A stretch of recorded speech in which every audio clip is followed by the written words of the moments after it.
Boy, a real head-scratcher there. And now possession will go over inside the 15-yard line. I don't know why you would do that. It's almost guaranteed points the other way. I mean, I get it if it's a late-game situation, maybe even 4th and inches. But, boy, that's a huge risk to take. Yeah, now they're set up in prime position going the other way. They'll run for the first time with Devontae Freeman. And he can't quite get there. Tackled down at the 1. The pickup goes for 13 and sets him up first and goal. They'll look to run with Freeman. And he is swallowed up right at the line of scrimmage. Now the offense going to use the first of their timeouts. They'll have 2 remaining as we step aside here in this first quarter. Now this will probably be the last play of the quarter. Second down and goal. Ryan. This is caught. It's Sanu this time for a Falcon touchdown. Matt Ryan, his second touchdown pass of this opening quarter. And the Falcons push further out in front. Dan Quinn's told his offense, let's try and get 2 more. Out of the gun, it's Ryan. That is caught. He's got it. And the lead will move to 14-0. And I guess that makes up for the earlier missed 2-point try here to get him to 14. Yeah, that aggressiveness, it reminds me a lot of when basketball first adopted the 3-point shot. And people were starting to realize that 3 for 2 was really starting to work for them.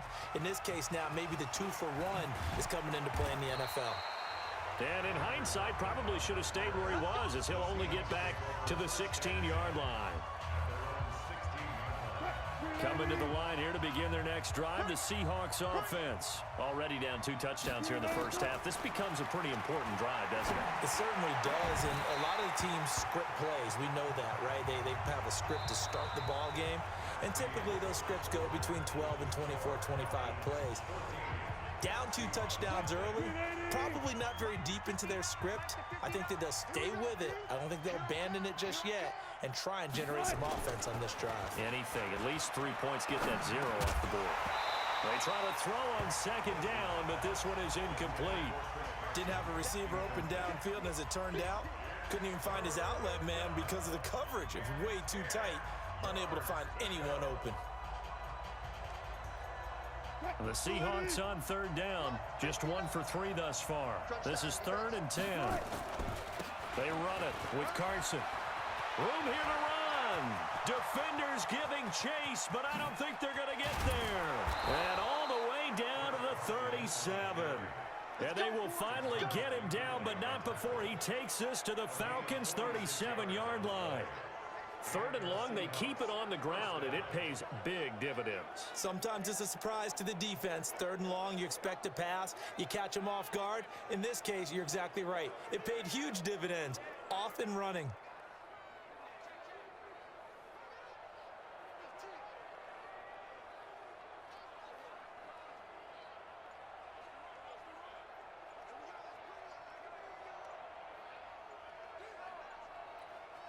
So how about that for a chain mover? They're all the way down inside the 40 now for 1st and 10. Delay of game, offense.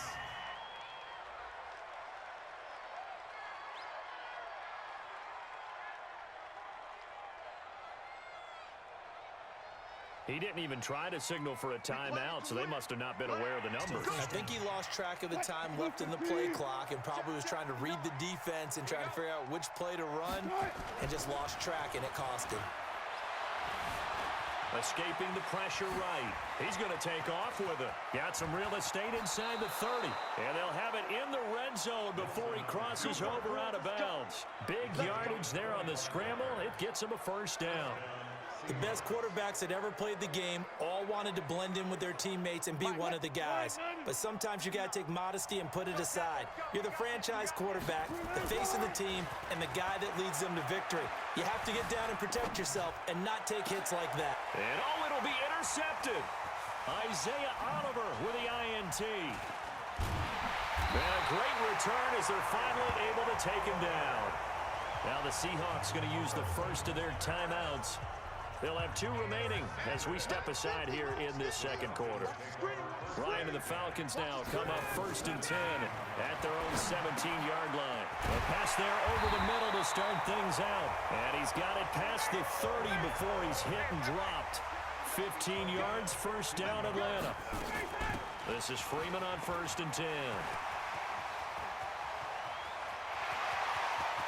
Devontae Freeman, they're not going to get him. Touchdown, Falcons. Devontae Freeman, 68 yards. And the Falcons push further out in front. And on that long run, maybe the defense caught napping a little bit. The concentration level may not have been there. I agree with you on that one because those types of plays, when they result like that, they're almost like big bolts of light. And oh, he takes off with it. It's a fake.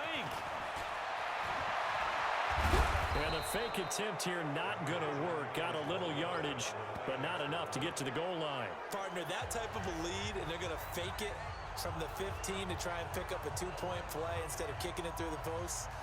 Come on, man. Put that in mothballs. Come on. Come on. Don't do that. Put that in mothballs. Yeah, preserve that for it. That's an ancient relic, faking it. I can understand. You want to rub it in a little. You fake it when you snapped it from the 3.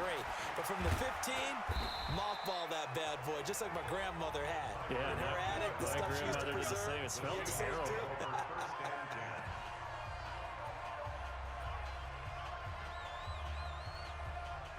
Coming to the line here to begin their next drive, the Seahawks offense. And we don't want to call this desperation time, especially in the second quarter, but you're down. We know, but let me finish. Okay, my bad. You're down 3 scores already. You've done nothing offensively, nothing on the scoreboard. That's not a good combination. I think you just called it desperation time. I think you did. But let's face it, you mentioned this to me in a break earlier in the game. The energy level hasn't been there right from the start. We've noticed that. They've got to find a way to get on their toes and start punching instead of retreating, to use a boxing analogy.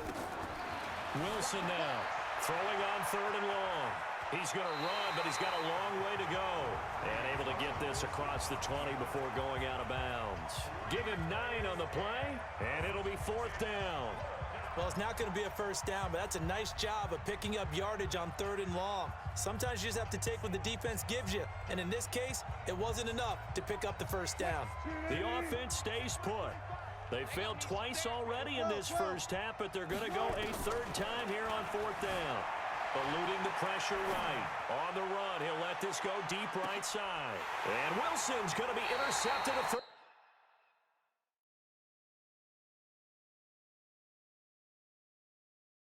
Time. It's Desmond Trufant.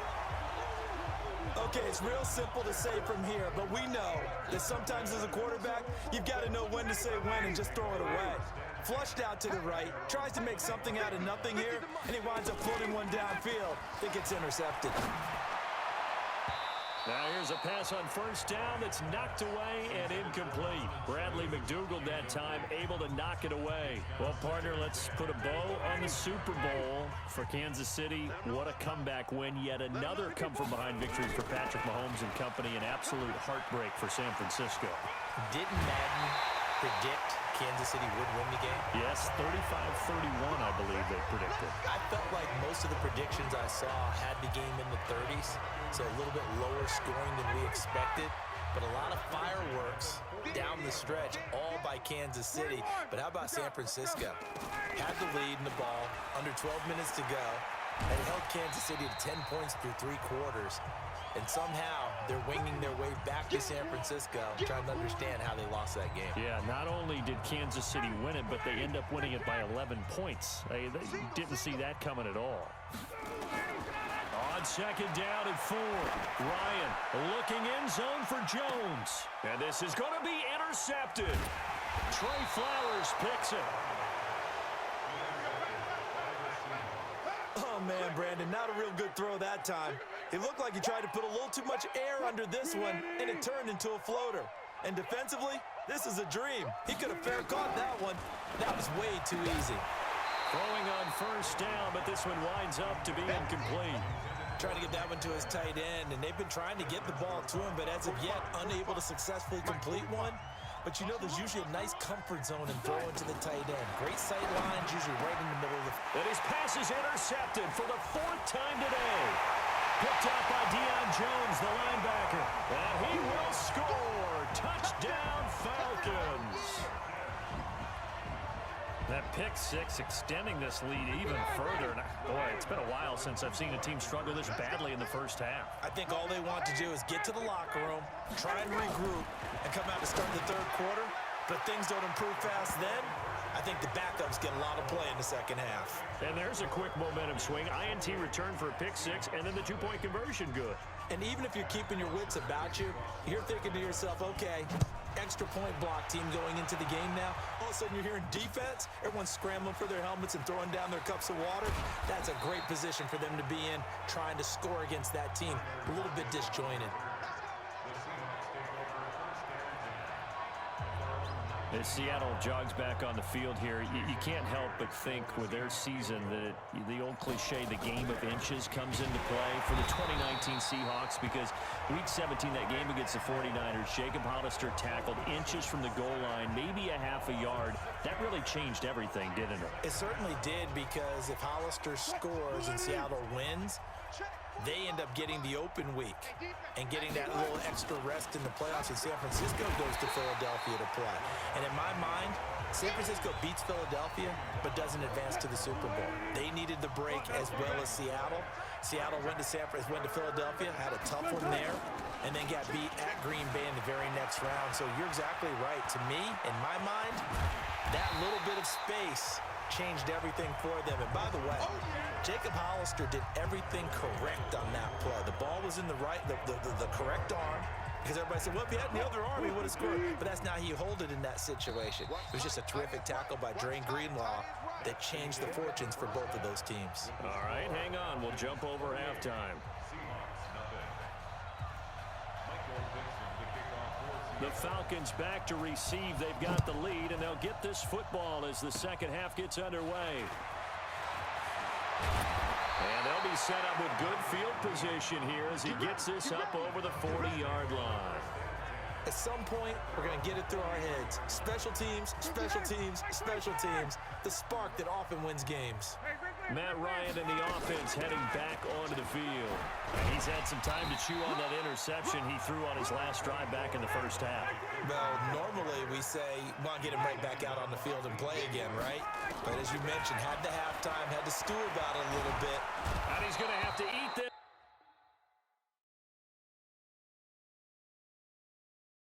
This one is down he goes. So the sack pushes him back, and now 3rd and long for Ryan and the Falcons. From the gun, it's Ryan. Ryan hit, and he lost the football. And the Seahawks have picked it up. 20. And they bring this one back. It's a fumble recovery and a Seattle touchdown. So hold the phone here, Charles. I'd kind of written them off, but after that touchdown, it's certainly a long way still to go. Oh, and it's a fake. They'll try and throw for